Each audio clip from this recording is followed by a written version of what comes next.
Olá pessoal, tudo bem? Vamos então continuar o vídeo passado, né? Lembrando que essa aqui é uma aula que nós realizamos no sábado passado, é uma aula que é realizada todo sábado, às 2 da tarde. Faz parte da nossa temática da escola bíblica da Igreja Batista em Freguesia do Ó, que está sendo realizada via YouTube devido ao nosso isolamento social. Essa aqui é a parte 2 da aula de sábado, porque nós tivemos um problema de gravação e decidimos então, em vez de regravar uma aula inteira de uma vez, de 1 hora, quebrarmos em vídeos menores, tá?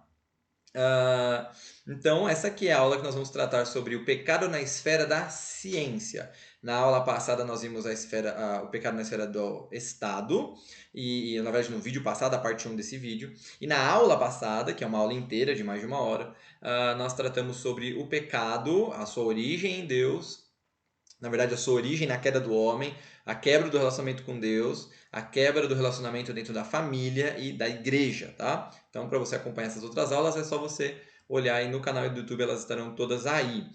É possível tranquilamente assistir essa aula aqui sem ter assistido as outras, mas a minha recomendação é que você assista as outras.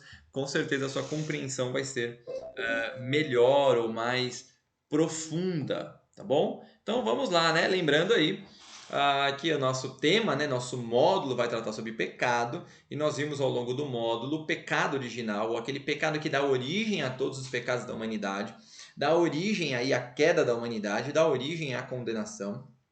E aqui um grande ponto que nós tratamos 2 aulas atrás, eu vou retomar rapidamente aqui como introdução para nós, é até onde esse pecado nos afetou. Então, muitas vezes, o que as pessoas acabam entendendo é que o pecado ele afetou o campo das afeições, quer dizer, nossas vontades, nossos desejos, nossas emoções. E necessariamente, muitas vezes, as pessoas negam que o pecado, ou esquecem que o pecado também afetou o que nós chamamos de efeitos noéticos da queda, quer dizer, o intelecto, a razão, a racionalidade. Então, um dos grandes pontos para nós, uma das grandes coisas que nós devemos ter em mente, é que o pecado ele atinge o ser, quer dizer, na sua totalidade. Tanto afeições quanto razão e intelecto são afetados pelo pecado. Então, da mesma forma que as afeições são deturpadas ou corrompidas, a razão também é. E muitas vezes o pecado ele vai fazer o que conosco nas esferas da sociedade? Vai quebrar aquele relacionamento perfeito que tem na instituição de Deus naquela esfera. A grande maioria das esferas, a gente pode falar que ela é instituída pré-queda. Por exemplo, família, igreja. Apesar da igreja, a gente poderia considerar a humanidade em vez de igreja como instituição. A própria ciência que nós vamos ver hoje, elas são instituições que são anteriores à queda da humanidade. O Abraham Kuyper vai trabalhar o Estado, e foi o que nós tratamos na aula passada, como uma instituição pós-queda. Quer dizer, não haveria necessidade do Estado, como ele é visto hoje, se não tivesse havido o pecado. Apesar de eu discordar em certas partes dessa visão, o grande ponto é que as instituições anteriores ou não à queda, elas estão colocadas lá por Deus, para que a sociedade tenha pilares que sustentem o seu funcionamento, tá bom? Então, dentre essas esferas, nós temos aí todas elas debaixo do que nós vamos falar que é a soberania absoluta, quer dizer, a soberania de Deus. Ele é soberano sobre todas as esferas, visto que, lembrando que essa teoria é uma teoria kuyperiana, né, vem de Abraham Kuyper, desenvolvida depois por Hermann Doiver, por Roel Kuyper contemporaneamente. Essas esferas são autônomas ou soberanas na sua própria existência, mas dependentes da ação e da soberania de Deus. A gente pode dizer que essas esferas são soberanas na sua atividade, no seu propósito, diante das outras esferas. Por exemplo, a ciência ela é responsável pela análise e pelo reconhecimento dos fatos da natureza. Assim como o Estado é responsável pela administração pública, pelo que nós vimos na outra, né, o serviço diaconal, né, secular, né, o serviço diaconal instituído por Deus para toda a humanidade. Mas apesar deles se auxiliarem mutuamente, eles não podem ultrapassar o seu limite. Então, o Estado não pode se posicionar, por exemplo, como detentor das respostas que a ciência deve dar, assim como a ciência também não deve se sobrepor sobre a esfera ou sobre as ações que são responsabilidade da esfera do Estado. Lógico, nós atuamos em diversas dessas esferas, ok?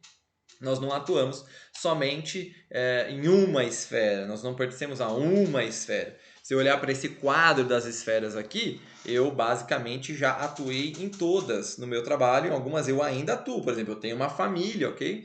Eu faço parte de uma comunidade, de uma igreja. Como cidadão, eu estou incluso dentro do Estado, já fui professor dentro do Estado.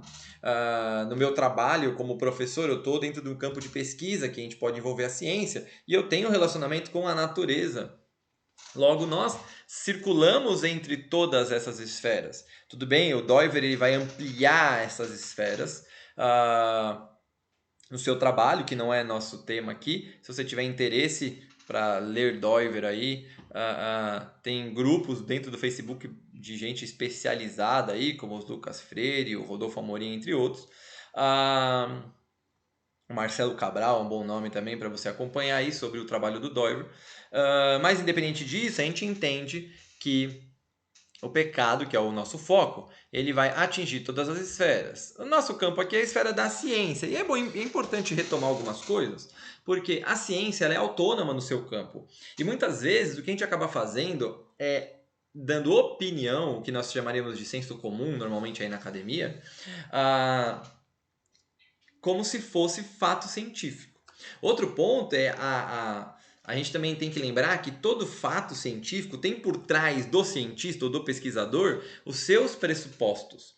Então, muitas vezes nós podemos ter diante de nós fatos, mas nós tendemos a escolher uns fatos em detrimento do outro, porque nós temos pressupostos que vão nos impulsionar de uma forma automática para isso. Muitas vezes nós podemos negar algum fato científico que é até claro em muito sentido, só por questão dos nossos pressupostos que estão nos impulsionando para o outro lado. E isso já é parte da influência do pecado. Mas uma coisa é muito importante salientar, que a ciência ela tem a sua autonomia e ela é responsável, ela é uma instituição que foi colocada por Deus na sociedade anterior à queda. Eu gosto de brincar que o Adão, o primeiro trabalho da humanidade, foi um mix aí de biologia com zoologia, mais para zoologia, né? Que esse é o grande primeiro trabalho da humanidade, né? Zoologia. Então, então, a ciência é uma esfera que é colocada. Deus nos dá a ciência porque a ciência é o deslumbramento da revelação natural de Deus. Esse é o trabalho da ciência. É nós descobrirmos essa grande obra divina. Ok? Então, a ciência tem autonomia na sua área, ela tem os seus modelos, os seus modos de interpretação das causas, mas nós não podemos negar que há sim um pecado dentro do campo da ciência. Então, para mim, eu acredito que erra aquele que torna a ciência uma espécie de religião, que nós vamos chamar de cientificismo, e o outro grupo que nega a ciência porque acredita que a ciência é uma espécie de inimigo da igreja, né? O inimigo do cristianismo. O que é um erro muito grande. Apesar de ser uma coisa disseminada na nossa contemporaneidade, é um erro absurdamente grande. Por que eu vou falar isso? Porque a gente percebe ao longo de toda a história como ciência e fé andaram juntos. E eu posso falar não só da fé cristã, mas de todas ou de muitos tipos de fé, de religiões, que acompanham sim o campo da ciência. Eu li uma pesquisa há uns anos atrás, realizada, se não me engano, no ano de 2005, 2006, não tenho certeza agora, que tratava que grande parte, cerca aí, se eu não me engano, de 96%, se eu não estou enganado, dá uma pesquisada no Google que você vai achar essa pesquisa, 96% dos prêmios Nobel até 2005 eram religiosos. Isso é muito interessante. Eu, há um tempo atrás, tive um bate-papo com os adolescentes e jovens da minha igreja, e que estão aqui assistindo provavelmente, onde nós tratamos justamente disso, dessa relação entre ciência e o cristianismo, demonstrando que na história e ainda hoje existem grandes cientistas que são cristãos, grandes cientistas que relacionam a ciência com o cristianismo, né? E eu depois vou indicar o finalzinho, o ABC2, que é um bom lugar para a gente fazer pesquisa sobre isso e participar mais efetivamente. Bom, pensando nisso, a gente tem que entender então que, apesar dessa ciência ser uma instituição dada por Deus, promovida por Deus, sustentada por Deus ainda hoje, como toda a sociedade, como todo o universo, ela tem aí a influência do pecado, e esse pecado ele vai influenciar de diversas maneiras. Eu vou pontuar alguns, não vou ser exaustivo na minha pontuação, porque é um assunto muito extenso, mas eu quero pontuar como uma espécie de introdução para nós vermos essa questão do pecado na esfera da ciência. Porque se a gente fosse abordar tudo, nosso vídeo teria umas 60 horas, até muito mais, né? Pensa que as pessoas estão escrevendo sobre isso há anos. Bom, eu acho que a primeira coisa que o pecado pode causar, e esse é o ponto central do pecado, que o pecado pode causar na relação Deus, na relação, desculpa, nossa com a ciência, está no racha com Deus, que nós tratamos lá na primeira aula de pecado e viemos tratando ao longo de todas as aulas, que uma vez que nós quebramos o pacto com Deus em Adão, nós paramos de atuar com o grande propósito, o propósito final, o telos, né, da criação, que é a glória de Deus. Logo, a ciência está aí para que nós descubramos, aprendamos sobre essa natureza, essa revelação natural de Deus, e dessa forma Deus seja glorificado. Então acho que a primeira coisa que a gente pode falar é que muitas vezes a ciência não glorifica o Deus, o criador dessa ciência, aquele que institui a ciência como algo nato, né, da humanidade. Esse é o primeiro racha. Isso não quer dizer que nós não tenhamos cientistas cristãos que trabalham sim para a glória de Deus.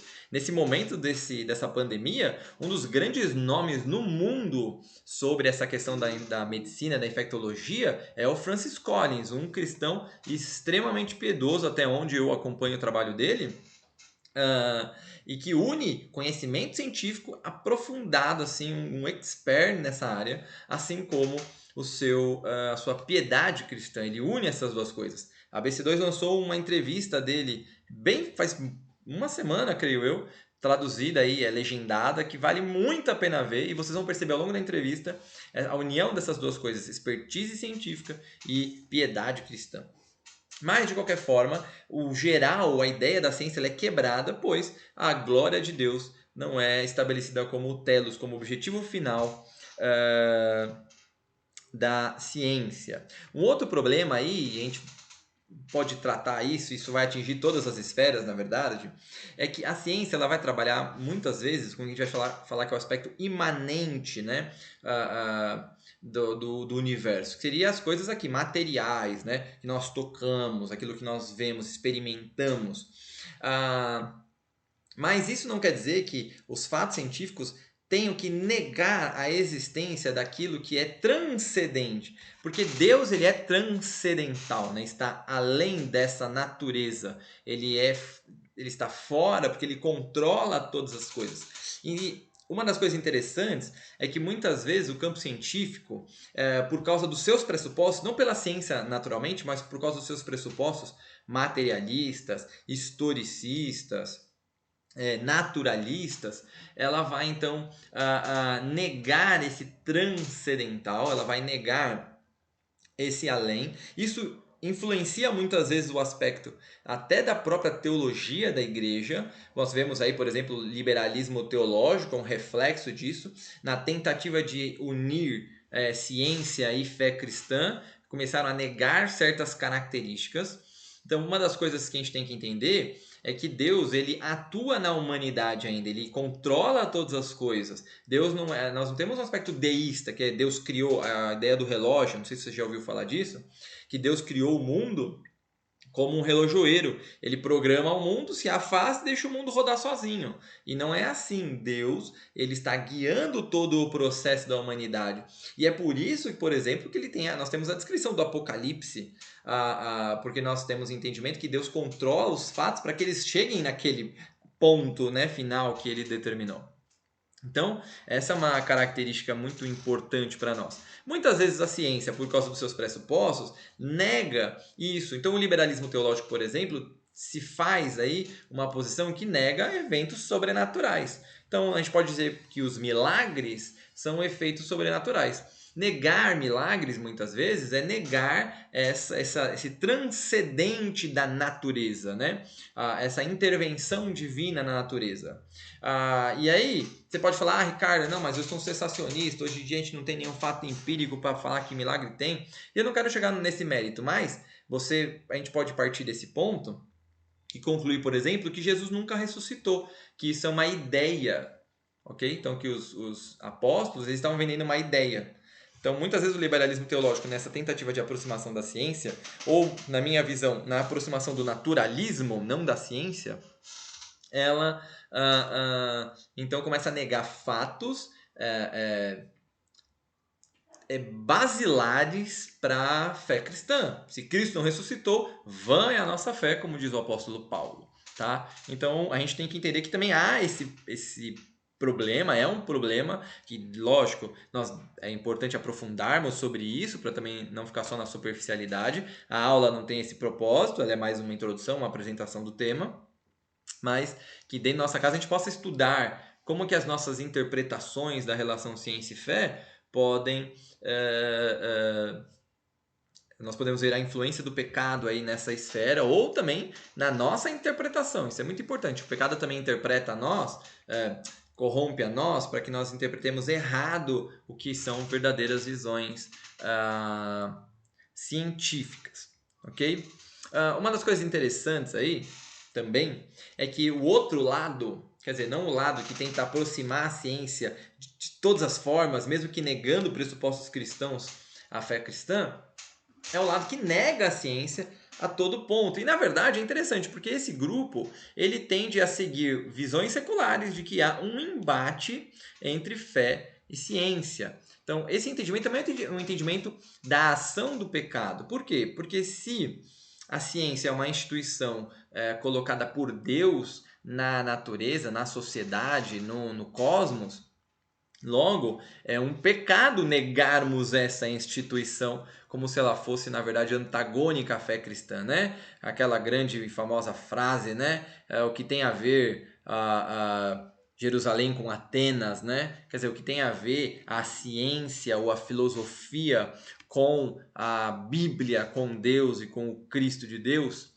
Logo, a gente começa a entender que é um pecado também, é uma das coisas que o pecado trabalha em nós. Se por um lado há uma aproximação que nega as bases da fé cristã, por outro é uma negação da ciência. E esse negacionismo é complicado, a gente vê vários problemas e hoje com essa crise da epidemia tem ficado ainda mais claro esses problemas, esse negacionismo da ciência por parte de algumas autoridades religiosas. Tudo isso são consequências do pecado, porque cria uma guerra ou antagonismo, na verdade, onde deveria haver uma certa unidade, né? Onde deveria haver aí uma aproximação em alguns casos, não sei se necessariamente uma síntese em todos os casos, mas uma aproximação em grande parte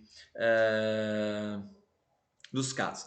Tanto um grupo quanto o outro, eles vão acabar fazendo com que Deus perca a sua soberania. Porque se Deus é soberano sobre toda a sociedade, uma vez que eu tento aproximar a ciência num nível que eu tenho que negar as bases daquilo que Deus nos revelou, da revelação, da Bíblia, da Escritura, eu nego a soberania divina.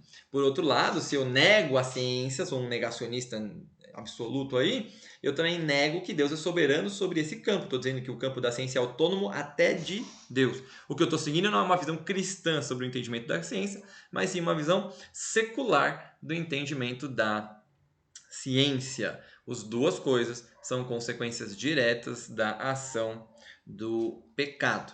tá bom? Outro grande problema, aí é o problema secularista aí, né? Que é o naturalismo, aquele que nega de toda forma a ação divina na relação da humanidade, da ciência com Deus, na verdade da humanidade, a leitura da ciência que glorifica a Deus, mas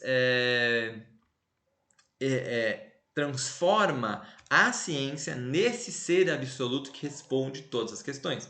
Então, aqui é importante, quando uma visão naturalista ou materialista, que vai negar coisas transcendentes, quer dizer, só existe o imanente, o que está aqui agora, o que eu experimento, o que eu sinto, o que eu vejo, então Deus ele é tirado da sua soberania e muitas vezes alguma coisa precisa assumir essa soberania. Então, o que nós vamos chamar de cientificismo, né? Um dos grandes nomes, existem aí os 4 cavaleiros do apocalipse do cientificismo. Esse, acredito eu, seja o mais famoso, que é o Richard Dawkins, né? Ele é foi um dos grandes promotores aí dessa propaganda que circulou nos Estados Unidos, se eu não estou enganado, que nos ônibus aparecia essa frasezinha, né? Provavelmente Deus não existe, né? Aqui em roxo, né? There's probably no God. E aí ele continua, né? Agora pare de se preocupar e curta a vida. Quase uma visão epicurista, né? A ideia é que os prazeres devem direcionar a nossa forma de nos relacionarmos com o mundo. Então, ceda todos os prazeres, aproveite a sua vida, pare de se preocupar, porque provavelmente Deus não existe e quando você morrer vai virar pó. E esse pó não vai servir para absolutamente mais nada. Essa é uma visão cientificista, porque o cientificismo parte da ideia de que não há nada transcendente, não há Deus, então logo. Começa muitas vezes na ideia de que é inalcançável compreender Deus, e conclui na ideia de que Deus não existe, né? A famosa frase de Nietzsche aí, Deus está morto, né? E aí a gente acaba tendo como uma direção, né? O quê? Alguma coisa tem que assumir essa soberania. E aí o cientificismo, então, lembrando que esse ismo vai indicar para nós uma religiosidade, né? Esse cientificismo, então, ele para de ver a ciência como uma esfera da sociedade e começa a entender a ciência como aquela esfera que é soberana sobre todas as esferas. Isso é importante. Uma coisa interessante do pecado é que o pecado sempre vai trabalhar em nós para que nós vejamos uma única esfera como aquela esfera que é soberana sobre todas as outras, seja uma esfera da sociedade ou seja uma característica da humanidade. Por exemplo, quando você tem em Descartes ou em Kant a ideia da racionalidade, quer dizer, a razão é a grande definição do homem, né, de quem nós somos. E aí nega-se as afeições muitas vezes, né? Perde-se o entendimento total do homem e você começa a ter um entendimento parcial. E esse é o grande problema. Todo entendimento parcial precisa colocar alguma coisa no lugar de Deus. O cientificismo tem colocado a ciência no lugar de Deus e virado, sim, uma religião. Se você for para a definição de religião, muitas vezes, você vai perceber que cientificismo, materialismo e entre outras coisas, tem muito a ver com religião, ok? Então, uma indicação para nós aí, para nós começarmos a entender um pouco mais esse processo da relação fé e ciência, é a ABC2, a Associação Brasileira de Cristãos na Ciência, tá bom? Então, isso vai auxiliar a gente tanto na compreensão do pecado com a ciência, quanto como a ciência conversa assim com o cristianismo. Aí vai ter muito artigo, muito material, você pode se filiar, participar de grupos,